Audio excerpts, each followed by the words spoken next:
Good morning, and welcome in to the Lifeline Morning Show. I'm Steven. Thanks so much for starting your day with me. I've been under the weather the past couple of days, and I just want to say, your messages, your check-ins, they meant the world to me. Y'all are the best. And honestly, these last couple of days, well, they go so well with what I'm about to talk about. Corrie ten Boom once said, "You can never learn that Christ is all you need until Christ is all you have." Now, if you know anything about her story, wow. But I wonder if maybe you found yourself in that spot before. Because weakness has a way of stripping things back, slowing things down, reminding us that our strength isn't what carries us. He does. That's why today's theme is so important. When your strength runs out, God's strength steps in. And maybe that's right where you are this morning. Maybe life feels heavier than usual. Maybe you woke up tired. Maybe you're stretched thinner than you ever planned to be during the Christmas season. If that's you, you're not failing. You're not falling behind. You're in the exact place where God's grace shines bright. And that brings us to today's word of life. And this one speaks right to the heart of weakness. 2 Corinthians 12:9 in the New Living Translation of the Bible says, "Each time he said, 'My grace is all you need. My power works best in weakness. So now I'm glad to boast about my weaknesses so that the power of Christ can work through me.'" What if your weakness today isn't a burden, but an invitation? What if this is the moment where Christ becomes your strength? Your power, your peace, your enough. You don't have to be strong today because He already is. All right, let's get this Wednesday going, shall we? I got some great music lined up for you. And hey, if this is speaking to you this morning, I'd love to hear from you. You can always message me, text me, 256-967-0885. I'd love to hear from you. Or if you'd rather call me, here's the studio number, 256-505-0885. Hey, I'm right here with you. Thank you for being here on the Lifeline Morning Show, and I am so glad to be back. Here's Mercy Me with "What Child Is This?" I am feeling the love in the studio this morning. Thank you, Felicia, for reaching out, and you too, Janae. I'm so glad to be back, and I missed y'all too. Thank you. Thank you for texting me this morning. It means a lot. Here's Bobby Helms with "Jingle Bell Rock." We are 24/7 Christmas music right now, and that means that we get to play some of the old standards, some of the ones you grew up with, and it just takes you back to your childhood, doesn't it? Well, you know what? We could step back a little further if you'd like. Some older Christmas music, and maybe some modern Christmas music in an old way, even. You see, if you've been around here for a while, you know that I'm a musician, right? I started playing drums when I was 10. I learned at church, and I ended up... They found out at school that I could play, so they had me playing in the jazz band and then in the marching band, and then I went to college for it. I actually went to Wallace State and then to Jacksonville State. I was a music major, and so I love music. And how fitting is it that I get to be around music every day right here on the radio? I absolutely love it, but I got to tell you, even last night, I went and ordered some takeout. We just weren't feeling up to cooking dinner last night, so I'm there at Grumpy's and Arab, and as I get up to the counter, I don't remember, maybe I set my phone down or something happens. I touch the countertop and it feels weird. It's like, it's not solid, but it gives a little crispness. It gives just this little snap as you touch it. I'm like, oh. And see, I'm weird this way. I geek out sometimes. So I told the cashier who was behind the counter, I'm like, oh, this reminds me of a cajon. You know what a cajon is? That's what drummers use when they don't have a drum set to play, or they're in a space that, it's not great for drums. Drums would be too loud. A cajon is like this box that lots of times you sit on, you smack it in different places, it makes different sounds. And this really reminds me of a cajon. I felt like a huge nerd. I did, but I do this all the time. So, sorry, not sorry. Anyway, I love knowing a little more about music. And so if I can pass that along to somebody, yeah, I love doing it. Well, here, I want to pass along a little sound to you. How about a little ragtime Christmas? You ready for this? I don't think you are. Here's your normal Okay? Now, are you ready? Let's go.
I can get down with that. How about you? I love it. Oh, here's Kane with Celebrate Me Home. Thanks for letting me geek out for just a minute. I was just wondering, when you need to rest, do you find yourself actually resting, or do you find yourself being productive in some way? I came across somebody who I think gets me.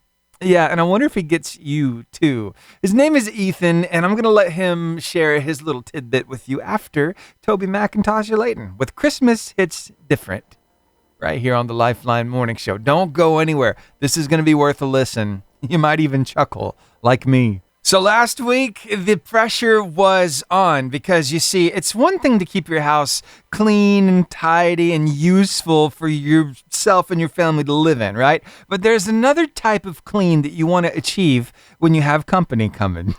It's one of the things I learned when I was little. I'll never forget my mom. Whenever we'd get up on a Saturday morning and we'd start cleaning, I would ask her, like, every time, "Are we having somebody come over? Who's coming over? We can have a visitor?" She's like, "No, son, we just need a clean house."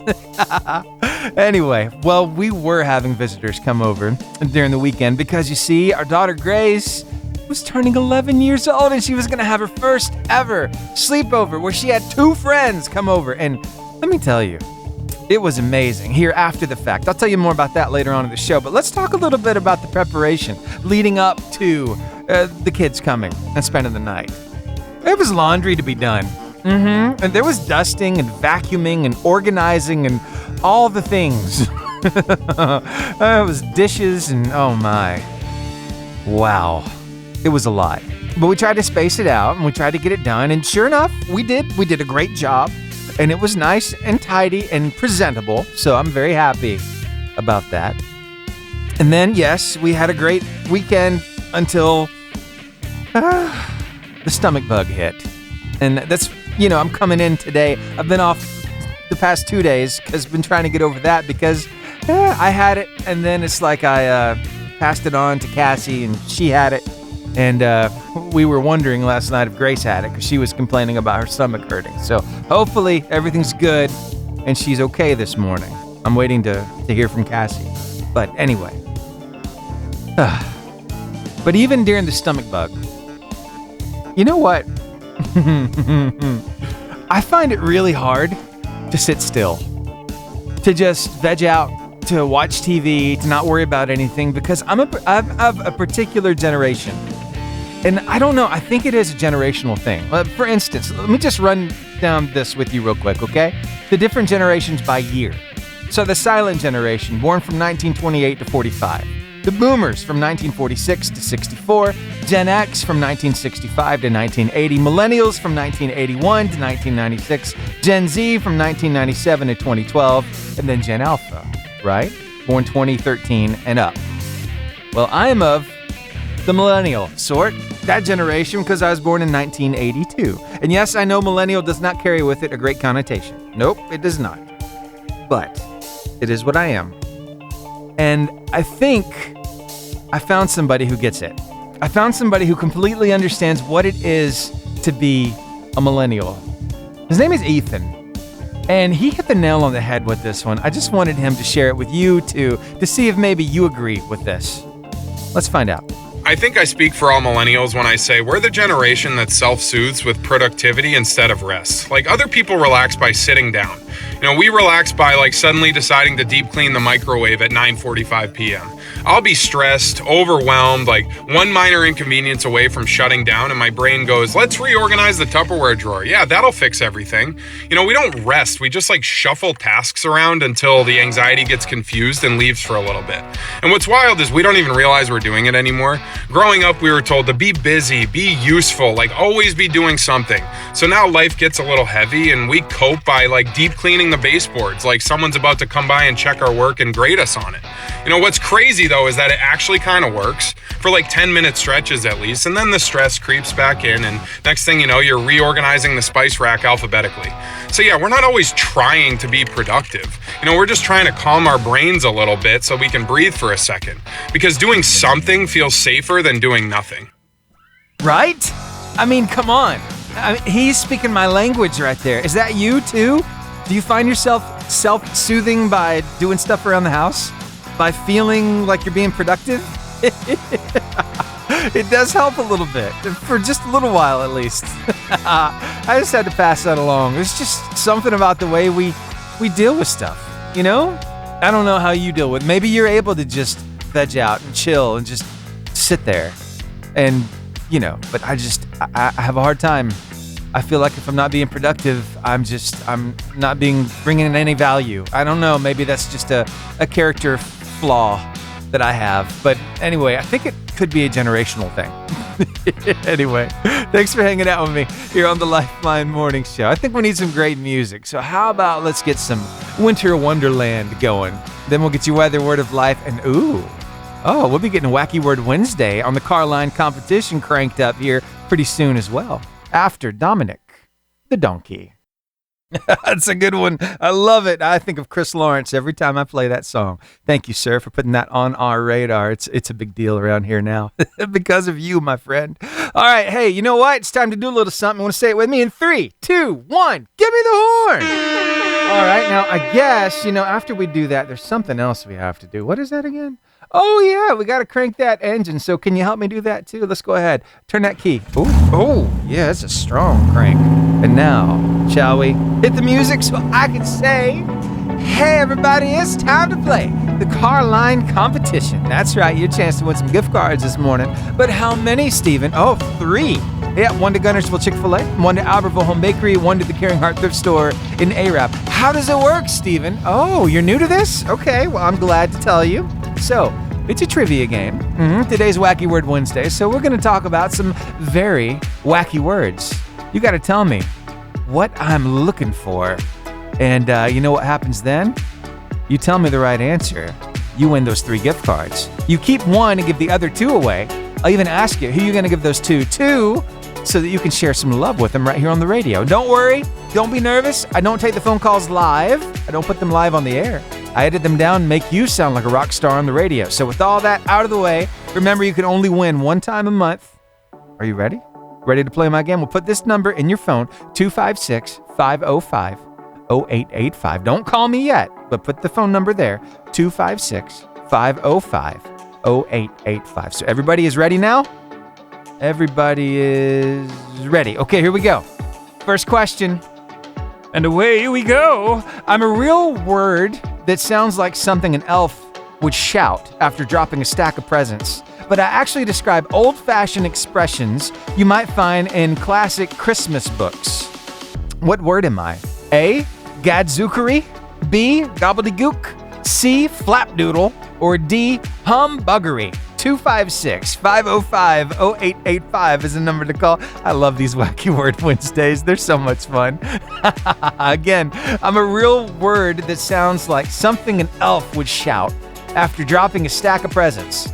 But I actually describe old-fashioned expressions you might find in classic Christmas books. What word am I? A, gadzookery, B, gobbledygook, C, flapdoodle, or D, humbuggery? 256-505-0885. There's my caller. Stay right there on the phone line with me while I start this song and I'll get your answer. It's Nat King Cole with the Christmas song. Howdy ho, good morning. Howdy ho, Mr. Steven. What's going on, my friend?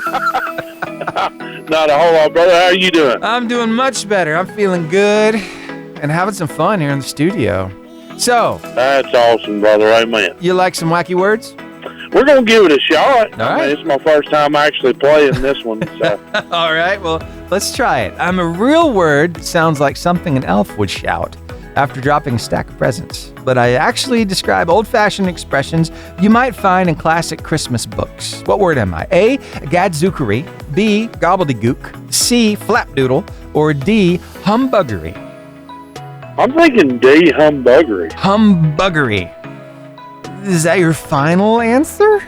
I'm going to lock it in, I think. You're gonna lock that in? Okay. Man, I'm sorry. That's not the one I was looking for. But That's all good, brother. it goes so well with Scrooge, though, doesn't it? I'm thinking of Scrooge. Well, yeah, because you think like old classic, Christmas books. Right. Mm-hmm. You think humbuggery, would be in there, but Yeah, it's all unfortunately. good, brother. Yeah, but you just cleared one off the board, so it's still a win, my friend. Oh, yeah. All right. Well, dude, I hope you have an amazing day. You too, bro. Hey, that means somebody's got a better shot at this, because one of these things is off the board. So what could it be? You got 3 options to choose from. You got a 33.3333% chance. You ready to go? All right. Hey, I just did math in my head. I'm proud of myself. All right, here we go. I'm a real word that sounds like something an elf would shout after dropping a stack of presents, but I actually describe old-fashioned expressions you might find in classic Christmas books. What word am I? A, gadzookery, B, gobbledygook, or C, flapdoodle? 256-505-0885 is a number to call. Hey, what do you see in your head when I say the word flapdoodle? I think that's a crazy word. Right? Well, I think of it like a dog, like a cross between a poodle and like a basset hound, with the big flappy ears. Yes. That would be a funny looking dog. Anyway, what's your name? My name's Frank. All right, Frank. Man, how's your week been going so far? Oh, every day's good, man. God is good every day. Yes, he is. All right, so I've got a question for you. This could land you 3 gift cards, and it's all about this wacky word I'm looking for. A real word that sounds like something an elf would shout after dropping a stack of presents. But I actually describe old-fashioned expressions you might find in classic Christmas books. What word am I? A, gadzookery, B, gobbledygook, or C, flapdoodle? I'm going to go with C, flapdoodle. You're going to go with C, flat. Now, are you at all influenced by me using that word when I answered the phone? No. Okay. No, I was already thinking of the word. Oh, well, it's a good option. It's a good option. But let me tell you the options, all the 3 options one more time before you lock it in. Is it A, gadzookery, B, gobbledygook, or C, flapdoodle? Now, you still want to lock in flapdoodle? I think I'm going to change my answer. Okay, what are we going for? We're going Gadzookery with B. or gobbledygook? B. Gobbledygook. All right, you want to lock that one in? Yeah, we'll lock that one in. Man, I'm so sorry. That's not the one I was looking for. But you it's all good. you cleared another one off the board, my friend. So it's still a win. You guys have an amazing week. Thank you. You as well. And I hope you'll call back and play again soon. Yes. All right. Bye-bye. Thanks. Bye. Today's is just hard. It is. But hey, if you've been following along, you know there are 2 answers that are completely off the board. So the right answer's still there. Somebody still has a chance of winning 3 gift cards. And there's my caller. All right, stay right there on the phone line with me while I start this song, and I'll get your answer. It is Casting Crowns and Away in a Manger. I don't think you understand how much I have missed this over the past 2 days. I have been doubled over in the studio laughing so hard because y'all are amazing. I've had some great calls this morning on the car line competition. In this most recent call, it's going to have you chuckling too. So you don't want to miss this. Stick around and I'll try to have it for you next. I got to edit it down just a little bit more and I'll have it ready for you here on the air. Okay? I'm telling you, you don't want to miss this. In the meantime, Perry Como, it's beginning to look a lot like Christmas. This call was absolute gold. Take a listen. All right. Now, I believe you're going to get this one. 2 of these things are off the board. I believe you have what it takes to bring home 3 gift cards. What's your name? Rhodes. Rhodes. All right, Rhodes. How's everything going? Good. Good. Anything fun happened this week thus far? Not really. I went to a gate yesterday. Gifted and talented education. GATE. I gotcha. Well, hey, y'all get to do some pretty amazing things too, don't you? Yes, sir. Yeah, very nice. Well, hey, maybe we can add another fun thing to the list because I'm thinking you got what it takes to win these gift cards. So let's find out. Here we go.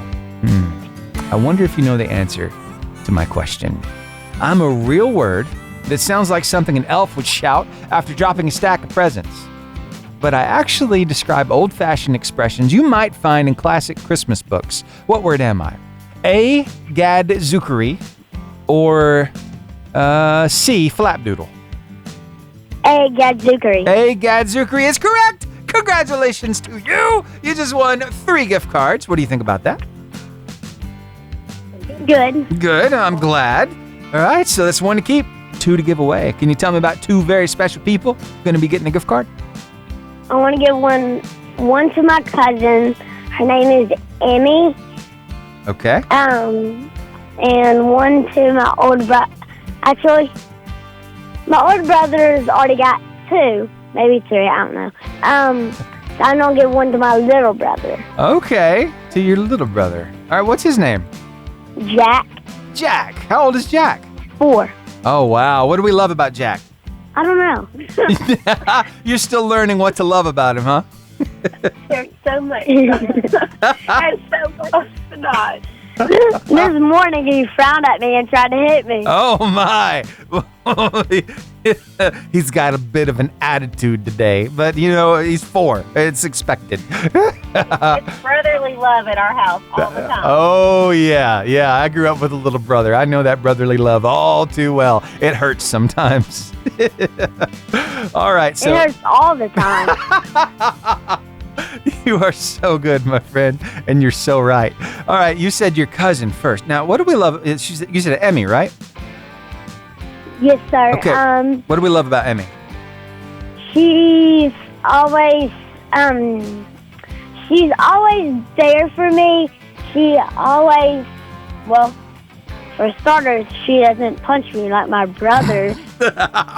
Well, that's a good thing. That's a really good thing.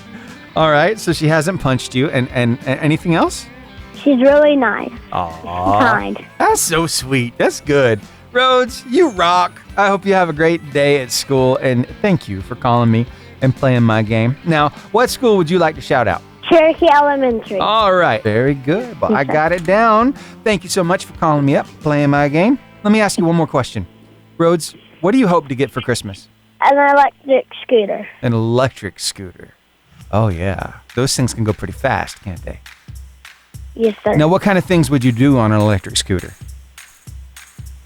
Get hurt. Ride around, I guess. And get hurt. Okay. Probably get hurt some. Okay. Now, how would you get hurt on an electric scooter, Rhodes?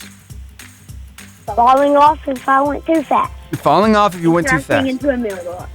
Oh. Into a mailbox, huh? Well, I'm sure you'll find ways of having fun. And yeah, you might get a few bumps and bruises, but that's all growing up. So it's all good. All right. Have a great day. Thanks, you too.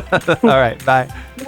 Oh my, 2 wheels and a little bit of freedom do end up in some bruises and some scrapes. Oh, I'm living proof of that. Oh my, all the times we ramped things, all the times we tried to jump over stuff, or on the bicycle when you try to pop a wheelie and you go too far. Yeah, all of that, it hurts, but oh, it's so much fun. Rhodes, man, you rock. Thank you so much for playing my game. Now, we're going to move on to question number 2, and we are running out of time. Oh, my. So let's go ahead and get those bells in here. I got to hear those before we get to, there we go. And here we go. Second round of the car-lined competition. I wonder if you know what I'm looking for here. I'm a real word you might hear in old Christmas songs or see on festive greeting cards. I sound fancy, old-fashioned, and very merry, and I describe the whole season we're celebrating right now. What word am I? A, wassail. B, Yuletide. C, Tannenbaum, or D, mistletoe? 256-505-0885 is the number to call. Waiting on your call right now. If you know it, you better call me up. Win these gift cards. Let me ask the question one final time before I let you go to some business and ministry impact partners. Here it is. I'm a real word you might hear in old Christmas songs or see on festive greeting cards. I sound fancy, old-fashioned, and very merry. And I describe the whole season we're celebrating right now. What word am I? A, wassail. That's W-A-S-S-A-I-L. I've heard that in some songs before. B, Yuletide. C, Tannenbaum. Or D, mistletoe. 256-505-0885. Call me up, let me know, and you could win 3 gift cards. I'm waiting on your call. While I wait, let's hear those ministry and business impact partners. Good morning to you, Geraldine. I see you hanging out with us on the stream. Also, we've got Gunnersville here. We've got Albertville. We've got Arab hanging out with us. Our friends over in Atlanta are here, as well as our friends across the pond in Fuchenstein of Oakland, Germany. Thank you. Guten Tag. Thanks for making us a part of your afternoon already over there. All right, so what are we going to do? Well, we really ran out of time for the car line competition.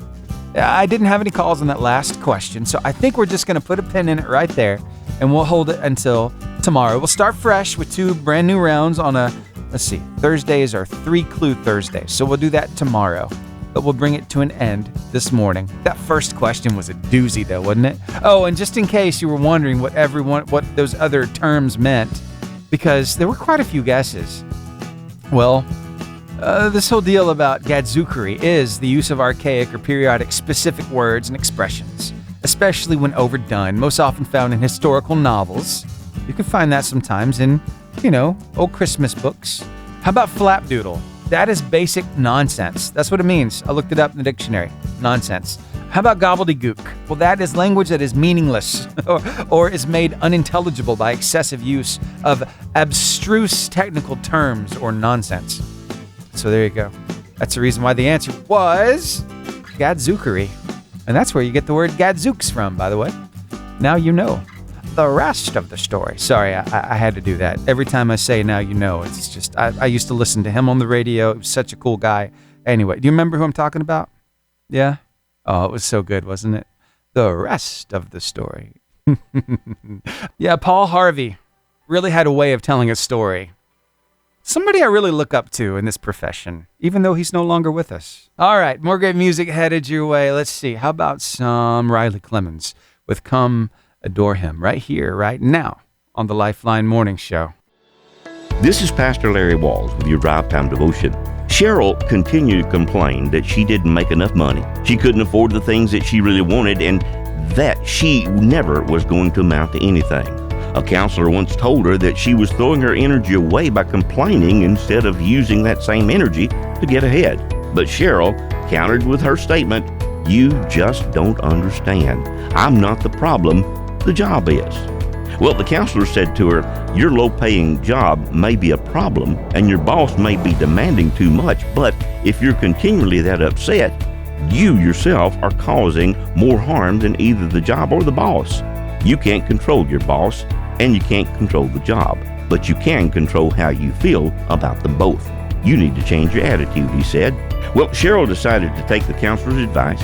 When she stopped all of her whining about her life and her problems, people around her began to notice that. She got a promotion and she was even more marketable at that time. Within a few months, she was transferred into a new position with a higher pay and even a more supportive boss. Proverbs 6:2 gives this wisdom. It says, "Thou art snared with the words of thy mouth, thou art taken with the words of thy mouth." But just remember, awful is a state of attitude. A change in attitude will change the state of things. If you keep saying that things are going to be bad, you have a good chance of being a self-made prophet. Pray with me. Father God, help us to have an attitude of gratitude for all that you've blessed us with, regardless if it seems meager to us. Help us to believe in you and all that you are to us. In Jesus' mighty name we pray. Amen.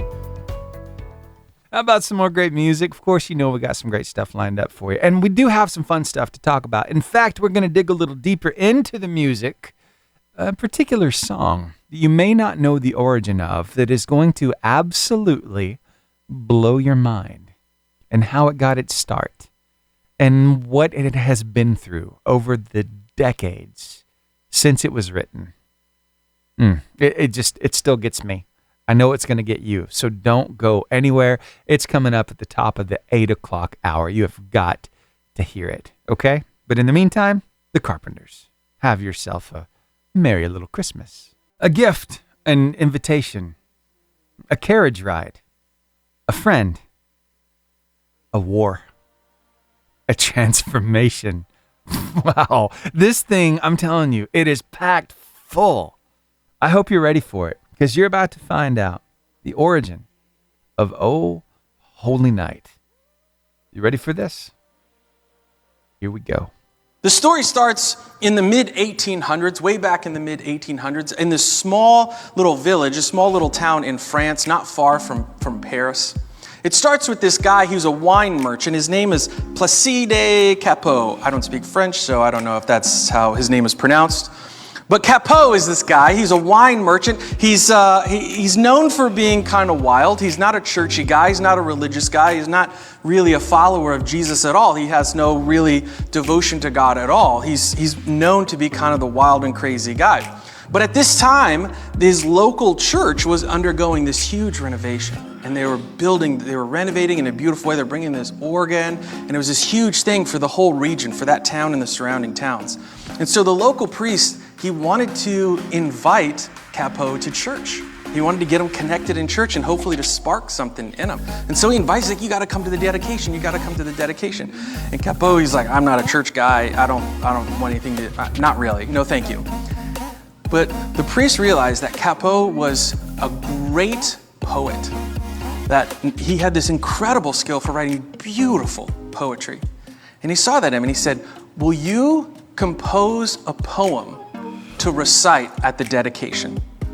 And of course, Cappeau couldn't say no to that. He's like, that's his thing, right? He's super into poetry. So he's like, okay, fine, I'll do it. I'll be there and I'll write this poem.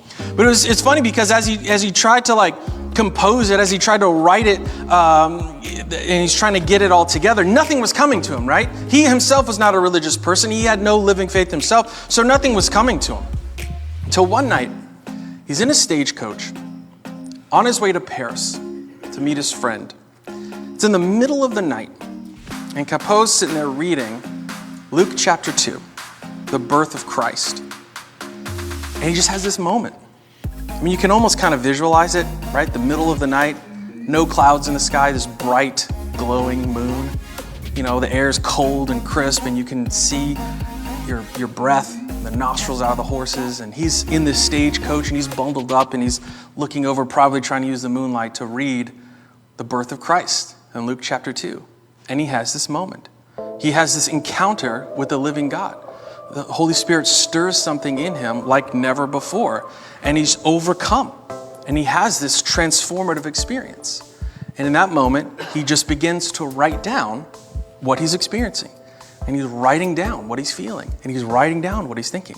And in that moment, he composes this beautiful poem, and he titles it Cantique de Noël. Well, he arrives in Paris at the end of that trip. He gets there early in the morning, right at the break of dawn. He gets there and he meets his friend. It was a guy named Adolphe Charles Adams. And Adolphe Charles Adams was also not a churchy guy. He was also not religious. He had no real faith or devotion of his own. And so Cappeau, he gets down, he rushes in. He's so excited. And he's like, I've had this experience. I've had this encounter. And Adams is like, what are you talking about? And he sits him down and he tells him about this experience that he's had. And he reads this poem to him that he had just now composed. And Adam himself is overcome with emotion, and he's inspired. He himself is a musical composer. So he says, I want to compose music to go along with your poem that you've made. And so Cappeau, he takes his poem, he takes the music that's composed to go along with it. He goes back home, he gets back home, returns with this masterpiece, goes to the local priest, tells him about this experience he's had. He sits him down and he sings this song, this poem that he's composed. And the priest is in tears. He's like, this is beautiful. This is beautiful. We're going to have the choir sing this song. This is at the dedication. It's going to be incredible. Day before the dedication, some of the people heard that Cappeau and the choir were going to sing this song that he himself had composed. And some of the people were angry about this because they knew Capote, right? Like they're like, we all grew up together in this town. We know who he is. He's kind of a wild guy. He's the guy down at the bar, not the guy at the church. And so they were like, this isn't, how dare you? It's almost like a prodigal son type deal. If you know that story, the older brother, he wasn't happy when the prodigal son returned. I've been faithful and he hasn't. The priest puts his foot down. He says, no, you don't understand. God is doing something here. And there's something beautiful and there's something wonderful here. And so the next day at midnight, the day of the night of the dedication, they do it at midnight. The whole town and people from surrounding towns all gather together. The choir gets up. And for the first time ever, they sing, O Holy Night. And the people are brought to worship like never before. And the Holy Spirit is stirring in them. And there's kind of a bit of a revival that breaks out. And this song spreads out to their towns. And it spreads all throughout France. For the next 20 years, this song is spreading and people are being touched. And there's this revival that's breaking out. 20 years go by. And France is at war with Germany. It's the Franco-Prussian War. In the middle of the Franco-Prussian War, during the battle, Christmas Eve, 1871, there's a little French soldier. He's in his trench, his little ditch there, and they're shooting at each other. And he runs out of ammo. He's completely out. He's got nothing. He's desperate. It's over. In the middle of this battle, this is a real story. In the middle of the battle, he steps up out of the trench, out into the no man's land, right in the middle of the two armies. Everyone sees this and is kind of shocked. There's this moment of like, what? And that shock causes a momentary lull in the gunfire. People stop shooting for this moment. And they see this French soldier step out there with no weapons, no rifle, no guns, nothing at all. He stands up, he starts singing, O Holy Night. And he sings the first verse, and he sings the second verse, and his fellow French comrades begin to sing with him. And together they sing verse 2, and they sing verse 3. And when they get to verse 4, the Germans start singing with them. And on this battlefield, these two armies, these two enemies, are worshiping and praising God with this song together. It causes a 24-hour ceasefire for Christmas Day. 35 years later. Over in the United States, there's a man named Reginald Fessenden. He was a former associate with Thomas Edison. He's a bit of an electrical genius himself, and he's just got this brilliant mind. He did something that was absolutely impossible. He's in his garage, and he has scraps of like mechanical and electrical gear. And he puts these scraps together and he builds this generator. And it's a more powerful generator than any that has ever been built before. And he has this broadcast antenna on his property there. And he hooks up this generator to the broadcast antenna that's more powerful than anyone's ever seen. And in 1906, on Christmas Eve, I swear this is a true story, he gets this rudimentary microphone that he plugs into this generator that's plugged into this broadcast tower. He flips it on, he picks up a violin, and he begins to play O Holy Night. Now you got to understand that like at this time, 1906, there were radio antennas and there were speakers and headphones. That was all over the place, but it was Morse code. Beep, beep, beep, beep, beep. It's just the boops and beeps, and that's all it was, right? So you just imagine every business office on the East Coast, every, newspaper office, they're getting, all of these ships in the North Atlantic, all these guys they're like, whoa, this music for the very first time, the very first song ever played, broadcast over radio, is the guy playing violin. He's playing O Holy Night. People are rushing around these little speakers and they're hearing this. They're like, this is incredible. This is incredible. What? Wow. This is blowing people's minds. He plays through O Holy Night. And when he gets done, he leans into the microphone and he begins to read Luke chapter 2. Luke chapter 2 is the birth of Christ. What a story. I love that. Did you know the origin of O Holy Night? Well, now you do. I love that.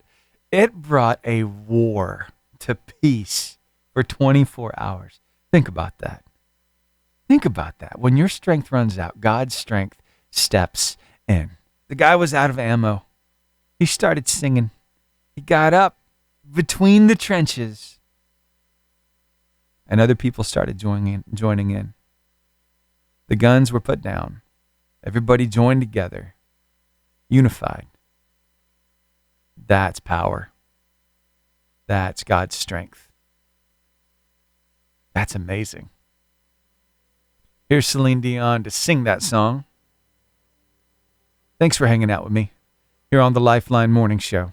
Okay, guys, it's a real head scratcher trying to figure out what the woman in your life really wants, not just during the holiday season, but just any time of the year.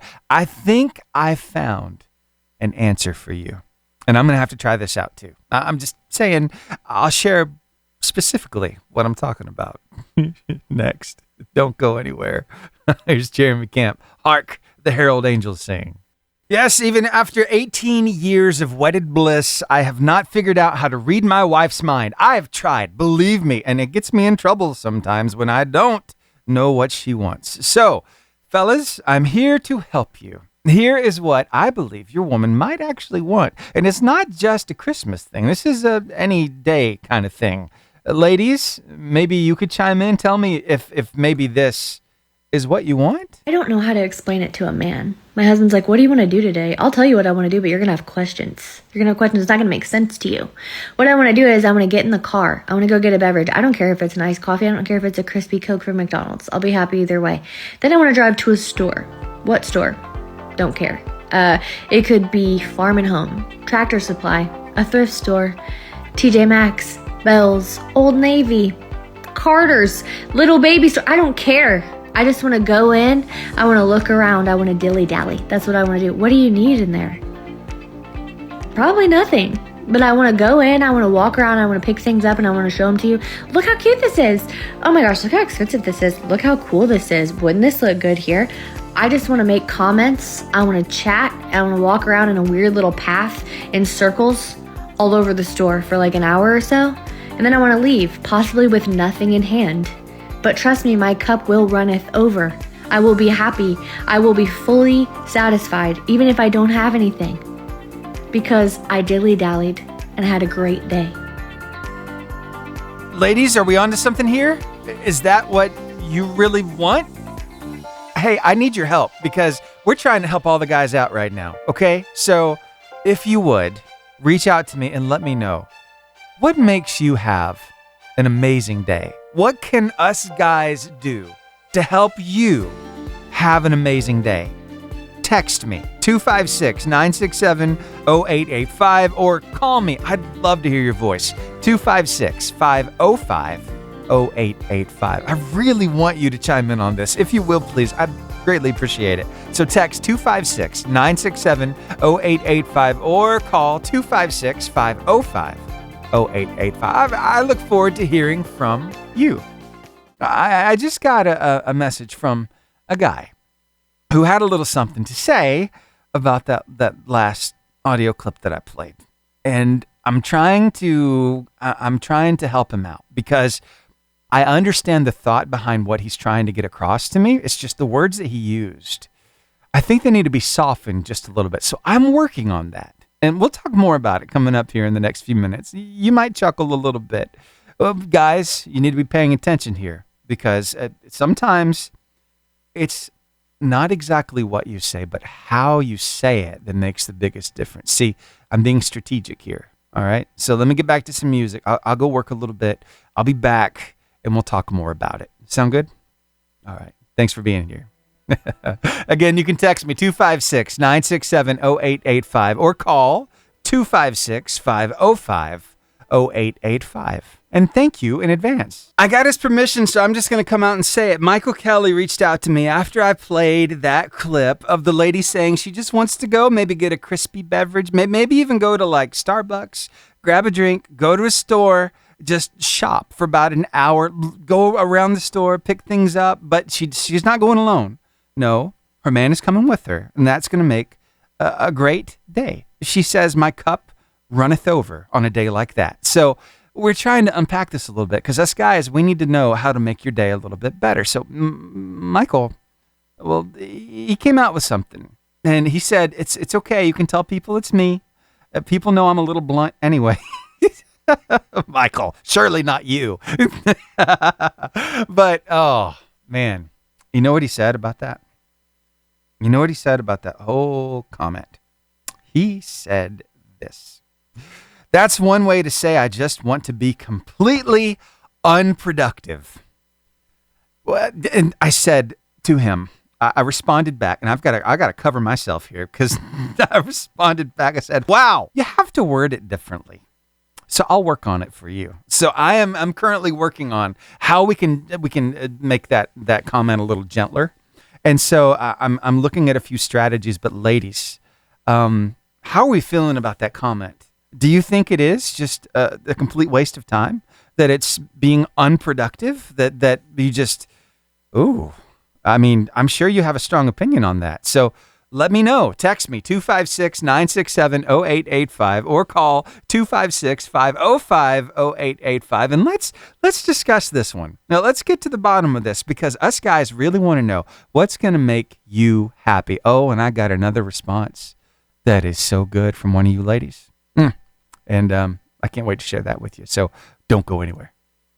Here's Bing Crosby. Talking a little bit about this whole idea of dilly-dallying, how it can recharge the batteries for you ladies. And we've been digging a little deeper into this. We heard from Danielle. Danielle said, sometimes us moms, we need a chance to turn our brains off. And you know what? Have a little conversation. We want that connection. So if that means walking around the store for an hour, dilly-dallying, then hey, it's fine.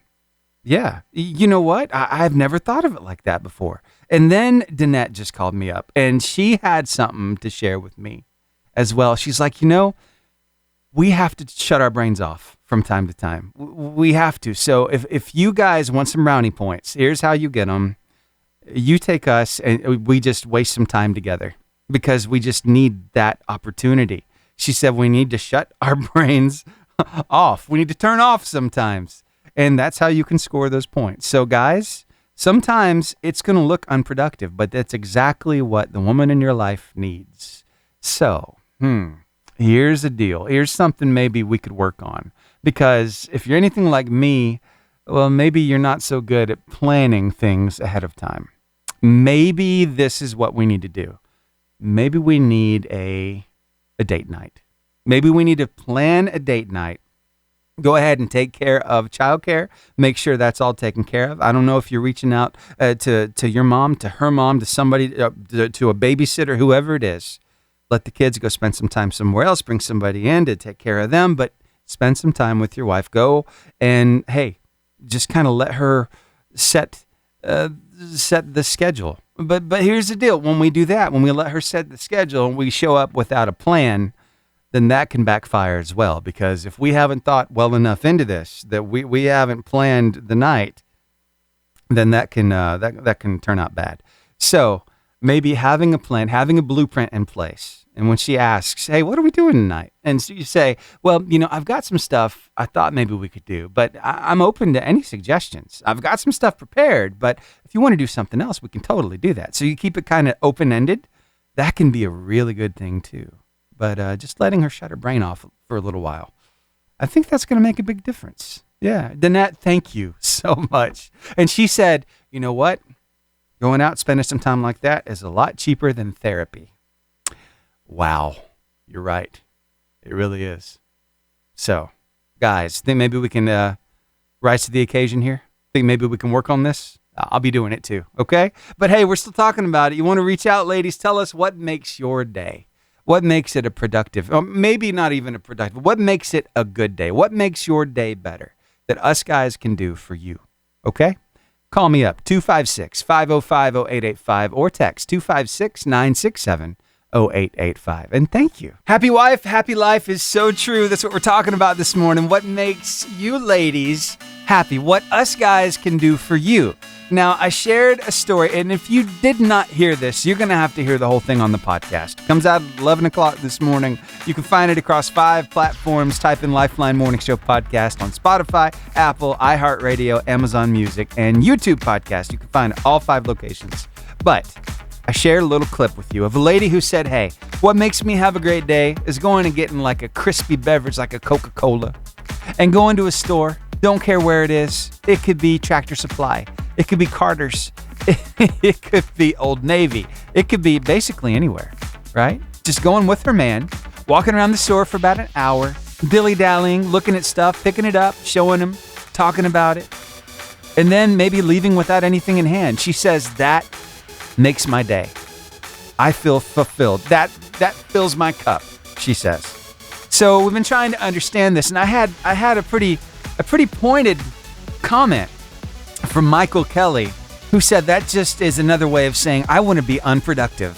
And I thought, ooh, you know, we gotta word that differently. We gotta soften that up a little bit. So we've been working on that, right? But oh my, some people they're not having it. Wheezy, Michael, I don't know if you know this. Wheezy sent me a GIF.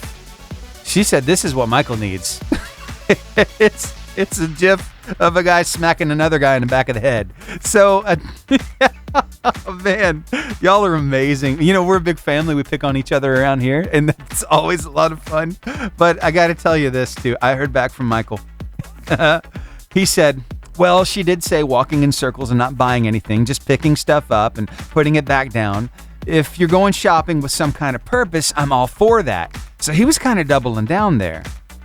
But then I think he started seeing the light a little bit. He said, and I guess it is quality time with your woman, which isn't completely unproductive. I guess I did sound more harsh. That's why I'm single, LOL. Help me, Lord. I said, oh my, we're working on it. We'll help you out, my friend. We are. Ladies, what can we do to help you have a better day? What can we do? What's within our power to help you have a better day? What fills your cup? What can us guys do for you? Okay? Remember the UPS logo, the slogan, what can Brown do for you? What can us guys do for you? Let me know. Text me 256-967-0885 or call 256-505-0885. We've had a lot of fun with this. This took a twist that I didn't see coming, and I love it. I got to say, thank you, Wheezy, for reaching out this morning. And yes, I know. I'm sorry. It was a little confusing. You heard somebody else, another couple of people actually here on the show in my time slot. It's because I've been sick the past couple of days. I had a stomach bug, and then I passed it on to my wife, and I like to share. So far, our daughter has not gotten it, but we're both on the mend. I'm feeling a lot better. Cassie's on the mend as well. And yeah, I'm glad to be back. I missed you too. Thank you all for checking in on me as well. I got so many texts and messages. I feel the love. I really do. Y'all are amazing. So thank you. And hey, I'd like to shout some people out right now as well who are listening on the stream. Yeah, I see you down there. Where are you at? Let's see. Oh yeah, it's our friends down there in Sylacauga, Alabama. Thank you. I noticed that pin pop on from time to time. Thanks for making us part of your morning. Plus, we got Charlotte, North Carolina hanging out. Of course, our friends over in Germany are here. And let's see, we've got Arab and Albertville listening as well. So thank you for being here. It still blows my mind that people can listen to us from all across the world. And you can listen to us when you're outside of our listening radius or away from your radio. Yep. All you do is go to 885jfm.com. Click the On Now button and press play. It's really that easy. All right, let's hit some more music. Joy to the World by Casting Crowns right here, right now on the Lifeline. Wheezy is about to be feeling even more love because you see, wow, we are family around here. And like I said, we pick on each other. And guess what, Wheezy? Michael he texted me and said, I received the slap on the head, Wheezy. I deserve it. After hearing from the woman, I was wrong. It's about quality time with each other, and I get it, and I admit I was wrong. Now, Stephen, can I request Kaleidoscope Jesus as an apology to Wheezy? And since you can get a kaleidoscope as a Christmas present, y'all allow it. Well, good morning, and welcome to This Day in History, a chance for us to look back on yesteryear to celebrate some milestones and some achievements, and the movers and shakers who brought us this far. So what happened on this day in history? Quite a lot, actually.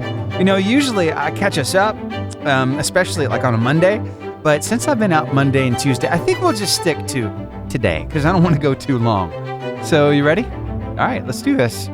Well, it was on this day in 1768, the first part of the first edition of the Encyclopedia Britannica. The oldest English language general encyclopedia was published and advertised for sale in Edinburgh, 1768. And by the way, I get a lot of my facts and figures right there from Britannica.com. You can find them online now.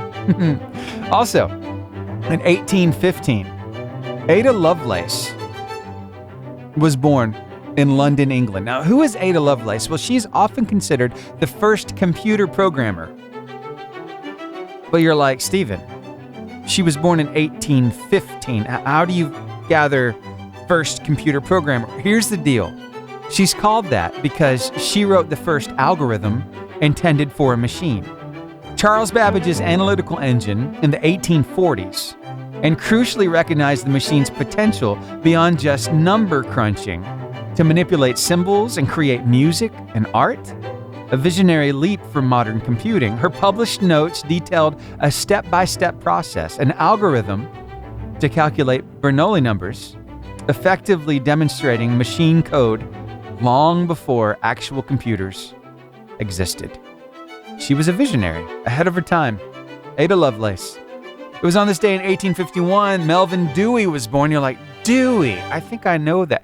Yes, you probably remembered that. If you've spent any time in a library, you probably heard of the Dewey Decimal System, or the Dewey Decimal Classification. He's the guy who came up with it. He was born on this day in New York. Also in 1884 on this day, Mark Twain's classic novel, Adventures of Huckleberry Finn, was first published, appearing in the UK and Canada. It was released in the US the following year. In 1898, representatives of Spain and the United States signed the Treaty of Paris, concluding the Spanish-American War. Also, it was on this day in 1901, and this one still blows my mind. Okay, you'll find out why here in just a moment.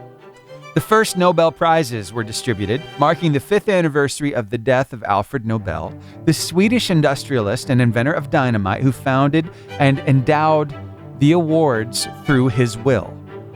Now keep in mind, these Nobel Prizes are worth a considerable amount of money that it's still funded by his original wealth. Yeah. All these years later, the first prize is in 1901, and there were quite a few of them, which equivalently, like in today's money, these things were worth around $1 million each.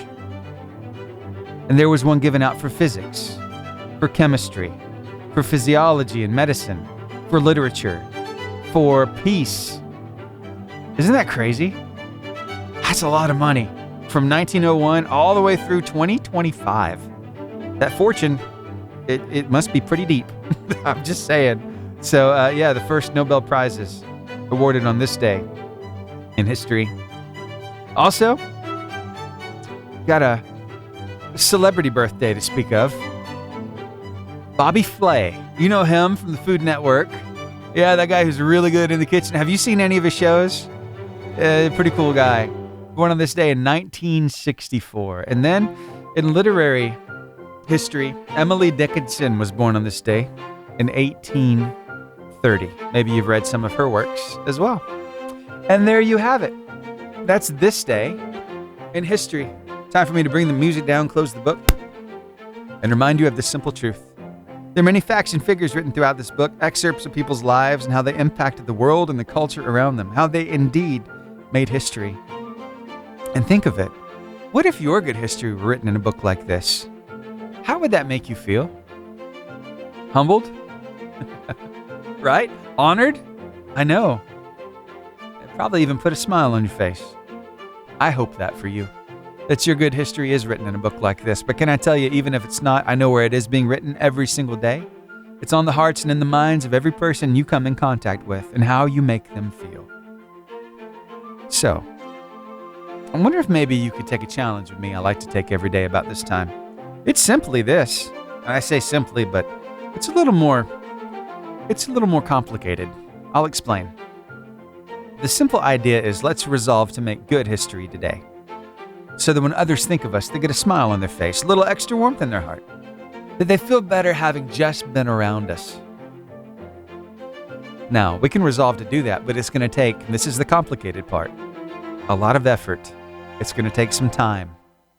Because you see, I would venture to say later today an opportunity will come your way in which you'll have to make a decision whether to react in the heat of the moment under the pressure and regret every word coming out of your mouth, or take your time, as the Bible says, Selah, pause and calmly think of that, mix in a little grace, a little mercy, a little love, and respond to the situation instead. Now, these instances can happen at the workplace, at your church, at your house, at your kid's school, let's see, at the gas station, on the highway. Oh, road rage, right? In the drive-through line, at the grocery store, basically anywhere. So, I wonder, with all that in mind, can you still take this challenge with me to resolve to make good history today? Yeah, I knew you could. Thanks for hanging out with me right here on the Lifeline Morning Show. Now, let's kick it back a few years to some Caedmon's Call.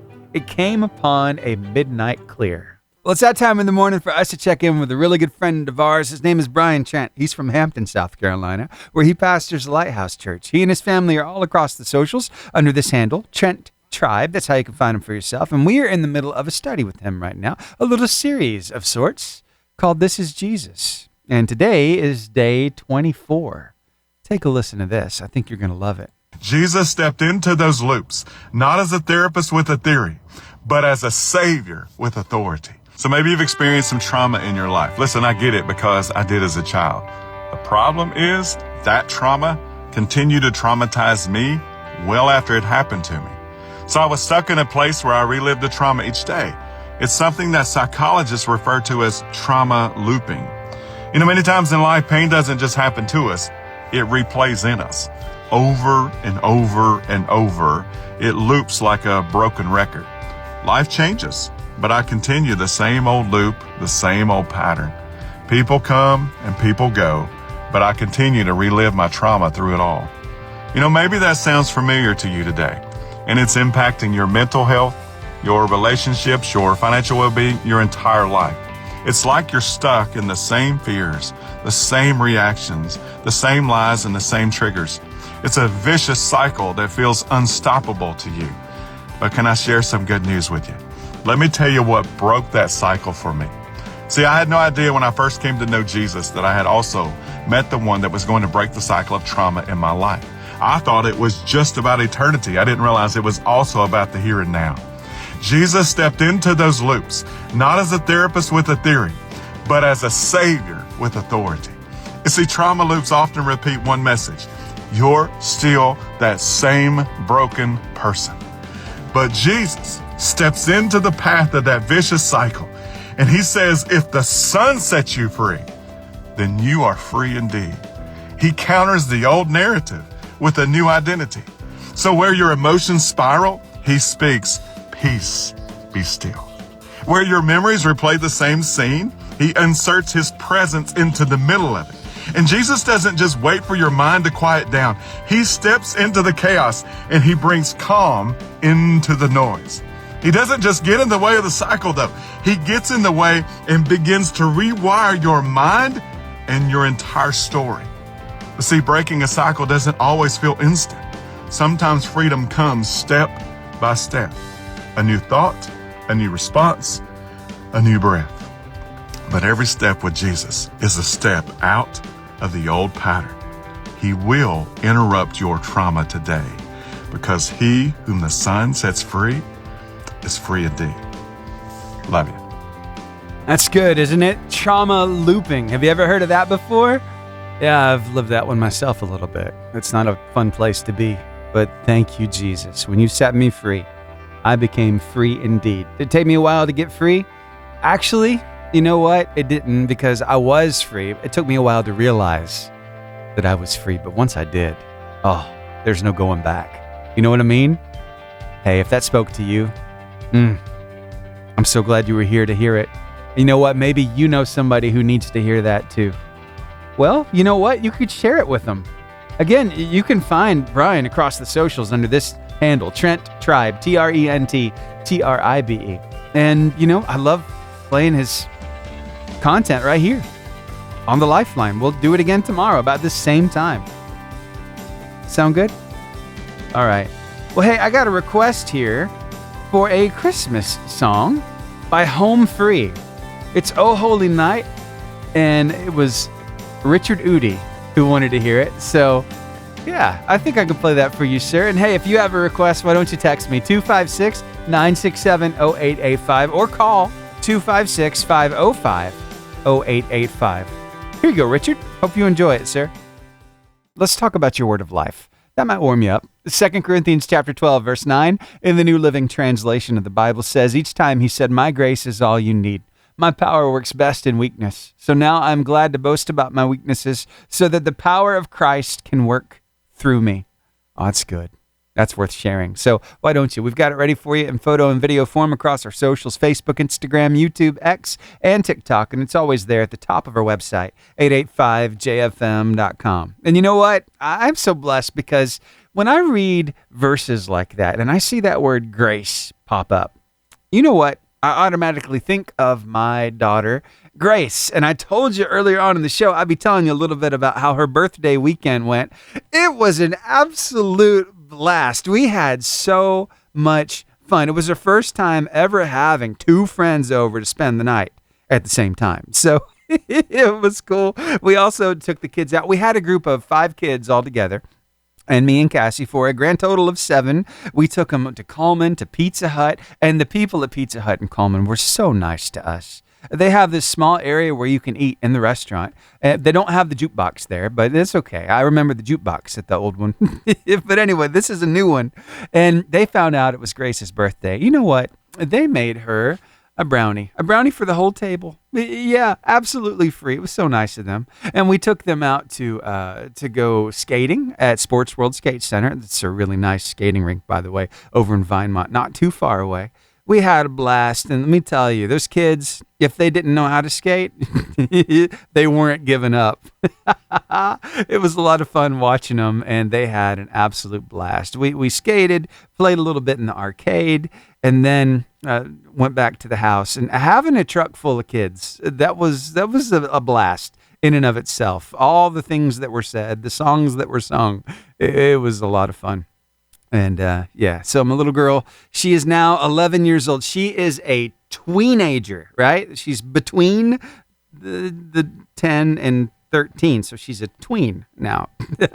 And I'm feeling a little bit older, to tell you the truth. But you know what? That comes with it, right? Yeah.